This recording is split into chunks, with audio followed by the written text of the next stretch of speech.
My name is TJ Hartford, graduated in 1984. Graduating in 1984 was a big accomplishment.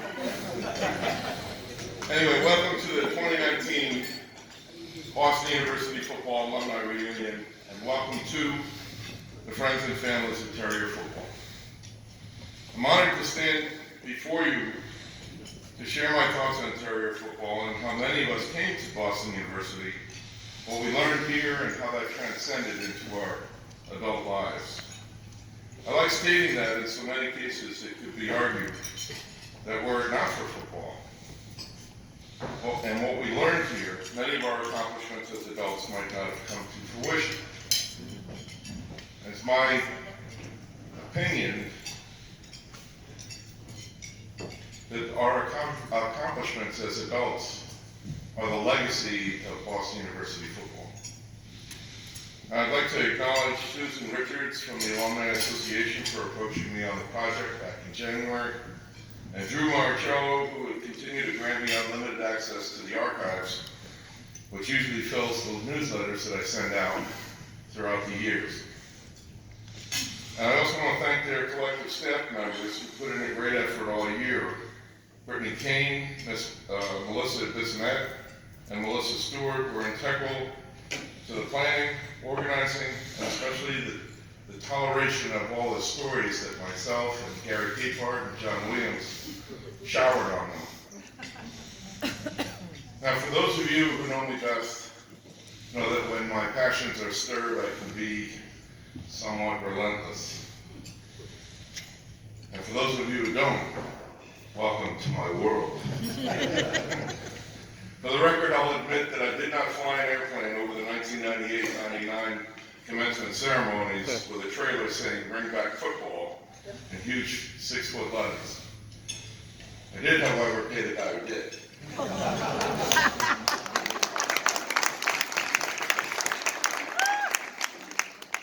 Football has many sayings that not only motivate players to play beyond themselves, but they apply to real life too. So let's go down memory lane just for a moment. See if you remember this one. Get your head out of your ass. Doesn't need translation, does it? And I see some of the wives, they're nodding their heads. They say it to their husbands too, right? And then look at my mom, she's doing it too. I know, 3 times a day, right? Till the cows come home. The recollection of an uncountable number of wind sprints and buffaloes never fades as a memory. Nutcracker and Bull in the Ring. And I can't count the number of times that I had my bell rung, which is the reason why I'm reading this to you and not relying on my memory. Taylor time. This came up this afternoon. It bears repeating. But somebody asked George Paul about the time he was 10 minutes early for a team meeting, only to find out he was 10 minutes late. To this day, he hasn't lived it down. On to. There's a number of us who had difficulty with this term during Buffaloes and wind sprints. And I won't mention their names, but they know who they are. Because they've never lived that down either. And I know this because at the mini reunions that I host every year, we talk about it all the time. John Cochran.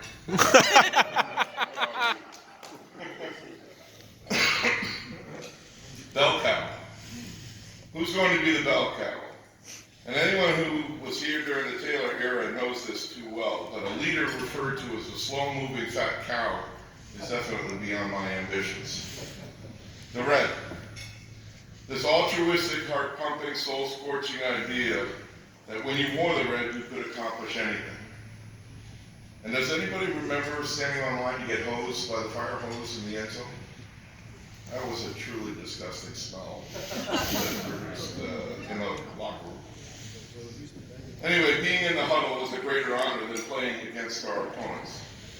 No matter who you were, there were several All-Conference and All-American players also in the huddle. Just standing next to them meant that you had a greater responsibility to play far above those abilities, and thus learning the true meaning of teamwork. And I still remember the time when Jim Jensen gave me his old white cleats for the UConn game in 1980. And I cannot express what it meant to me that day as a freshman, and how he made me feel as part of that hug. And it was Bob Spate, perhaps BU's greatest offensive lineman ever. Dave Bankston, Mike Mastriucci-Como, Sean Weeks, Greg Drew, Paul Lewis, Gary Walker, Bill Brooks, and so many others that I had the pleasure and honor of playing alongside. And all of them were considered the best of the best in the Yankee Conference, and more than a few were All-Americans. Football is universally known for its extremes, not just on the football field, but off it as well. And BU had its cast of characters, much like any school does. The stories are many, and some stories to this day still can't be told.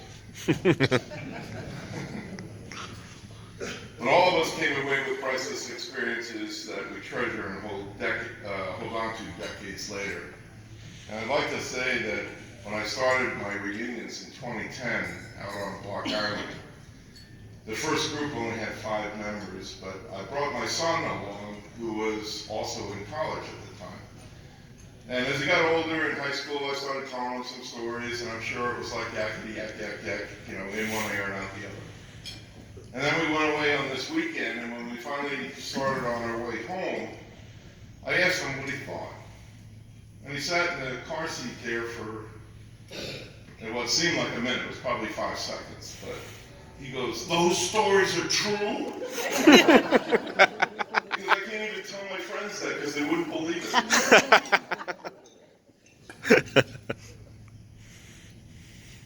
There are some stories that you just can't tell. One of them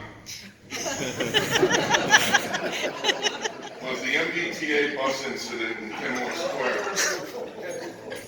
That's Area 51 classified materials. I'll say no more. There was a beer keg incident in Sleeper Hall that exploded, and it slipped out of a jury-rigged cradle 7 stories up.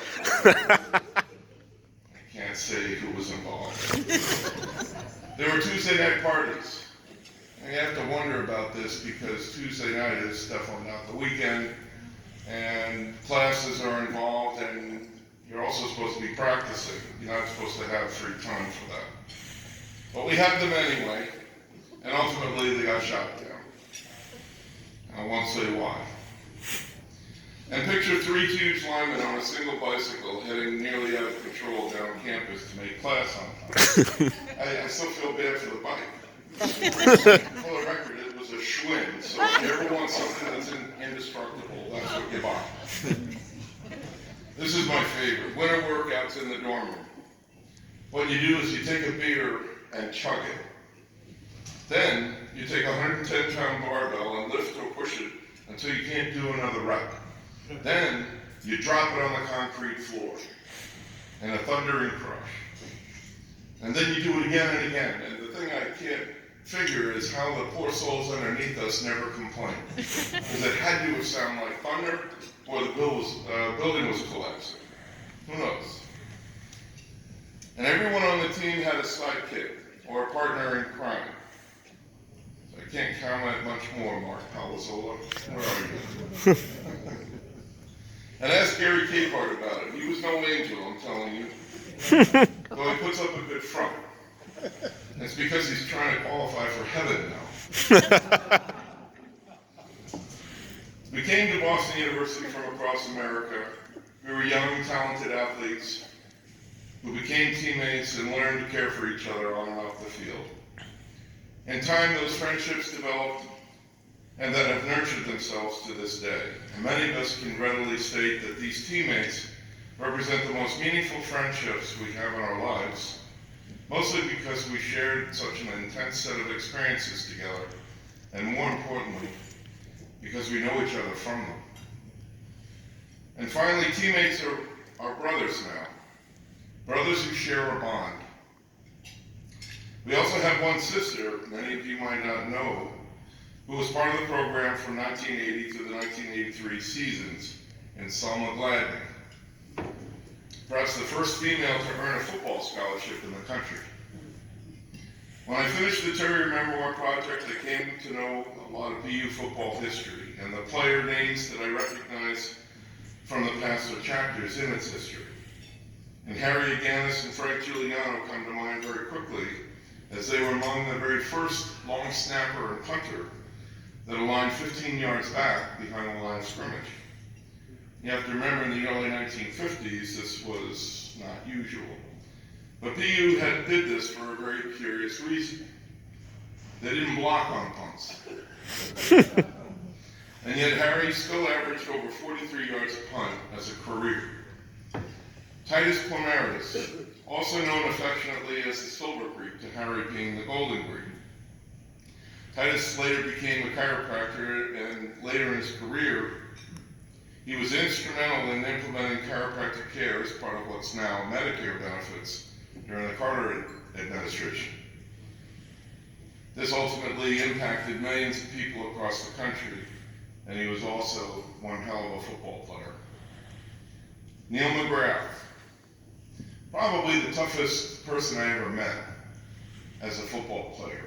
He fractured his fibula at the second to last game of his career, and he still suited up 1 week later to play his last game. Mount Nigerian, Greg Drew, Paul Lewis. All three were All-American running backs at Boston University during the Taylor years. And I've researched this as far as I've been able. But to my knowledge, no collegiate football program ever fielded 3 different All-American running backs in a 4-year span. This was a tribute to Coach Rick Taylor, his assistants, the program, the school, and especially the offensive linemen in front of them. There was Bob Almeida, Frank Kamowski, Tim McMahon, John Cochran, Bob Spade, Jim Patrick, Dave Benston, Bob May, Scott Finney, Steve Mankulix, Jim Lindekin, Gary Walker, Paul Farron, Mike Mastriano-Giacomo, Bob McCarskey, Stephen Decker, Steve Herzog, and Roger Marissa. And the only real reward that we got from it was to watch the back of Mal's, Greg's, or Paul's jersey as they scampered for a long game. That was all that mattered to the guys on the line. The special teams of note in Boston University history span different decades, and they are littered with Hall of Fame inductees and other greats along the way. The 1937 team went 6-2 and played their home games at Fenway Park. And they beat Boston College for the first time in program history. It only took 40 years. Leon Spivak was the captain of that team, and the last surviving member who recently passed away at the age of 101. Greg Drew and I had the great honor and pleasure to visit him in his Connecticut home where he lived his entire life to discuss his experiences for Terry Memoirs. To our delight, his memory was as he just experienced it yesterday. He was sharp as a tack. He always considered his scholarship to BU as a contract, which he fulfilled in every way. All of his daughters attended BU, as did a couple of his grandchildren. And if there's another former Terrier who believes Boston University football more, I don't know who they are. Leon also traveled with the team to his final game against Richmond along with his wife Sylvia back in 1997. And when he spoke of it, tears came to his eyes. And he loved BU football. And there's a couple of other teams from the early 60s led by quarterback Emo Donetto. And without proof, I'm sure Doug Flutie held him in high esteem because Doug was 1 inch taller. But Emo quarterbacked the final BU team to beat Boston College, and though the score was 17-6, Emo would tell you, or make you believe, that he threw 4 touchdown passes, scored 2 touchdowns himself, and kicked all the extra points. Such is the way we embellish things as we get older. The 69 Pasadena Bowl team I will leave to John Williams and others. Gary Capehart will follow me when I get through. And in the Coach Taylor era, BU enjoyed its longest sustained dominance in its history by winning the Yankee Conference title in '79 80, 82, 83, and 84. In 1982, BU made it to the 1AA playoffs, and in 1983, BU defeated the defending national champions Eastern Kentucky before falling to Furman in the quarterfinals. And if I could say this now, and if it's possible to do now, I would say that Coach Rick Taylor deserves to be in the Hall of Fame. Finally,